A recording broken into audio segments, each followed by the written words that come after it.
निंड्रा ठुकरावई उन रब जे नाले ते खर्च कर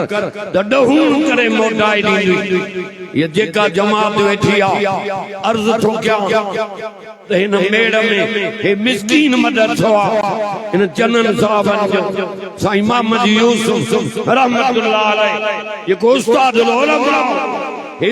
लख खर्च दादन रोंदा था जिन मानू भी न थो बचे अल्लाह जे रब जे रस्ते में दींदे बीमारियों मुसीबतां परेशानियों रब खत्म करे छॾींदुई उथी भाई को दोस्त पहिरियों ऐलान करे उथी त मौल साहब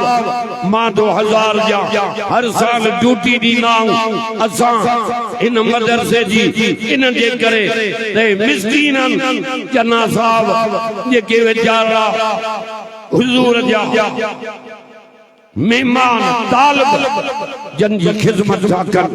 उथी भाई को दोस्त पहिरियों नंबर खणे 1000 वडी गाल कोने वाड़े वा कुराड़ा अच्छी दाढ़ीअ वारा अल्लाह तो के अन्या भी नवाजींदो अरे नबी जा मेहमान खाइंदा बिस्मिल्लाह तां के दुआ कंदा नबी जा मेहमान खाई कुरान पढ़ी तां जे ला दुआयूं कंदा उथंदा वञो 1000 वडी गाल कोने उथी पई को बियो भी दोस्त तो मौल साहब मां थो ॾियां अधी डडे न त लिखरायो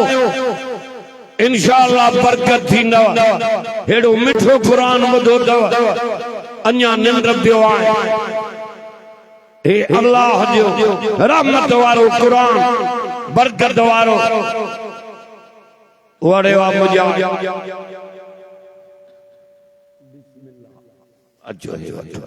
उथी भाई को ॿियो भी जान बरकत थींदे बजणा उठिया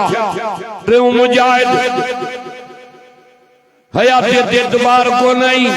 वेठे मानू मवा था वनी मौत पर हकवा पर कलमे से मराऊं जिक्र करने मराऊं कुरान पढ़दे मराऊं माल रब दिनो थी उन जे नाले ते खर्च कर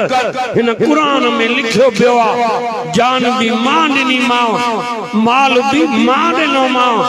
ये बई शयूं मुझे रस्ते में खर्च कयो मां बदले में अल्लाह जन्नत दीदो दादा चो सुभान अल्लाह रब तो सच्चो पर रब जा वायदा भी सच्चा उथी भाई को दोस्त 1000 वाला बहुत छा को 500 वारो हिम्मत कंदा वञो वक्त कोने अल्लाह नवाजो थव 500 का वडी गाल कोने हे कुरान माखे को भी मिठो आ छाती हो तो शिकार परवार हे उन्हीं सा रब साईं सा तां जो व्यापार जे तां के